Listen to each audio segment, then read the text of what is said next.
How to delete your Grab notification. In this video, I'm going to show you guys how you can easily delete your notifications from Grab. For this, you need to have access to the app. You can find it on Play Store or App Store. And once you have downloaded the app, what you want to do is just open it and make sure to log into your account. Once you do that, you want to go to the message option right here and tap on notification. So once you are on your messages and notification, you will see this icon right here, this trash icon. Just tap on it to delete all of your notification. You can keep them if you want, but once you delete them, you cannot undo, so it will be deleted forever.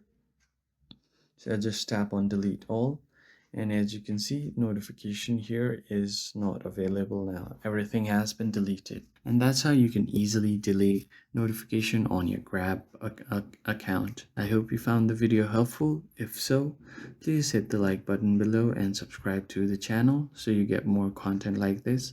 Also turn on the notification so that you don't miss out on any future updates. And I'll catch you guys on the next video. Thank you for watching.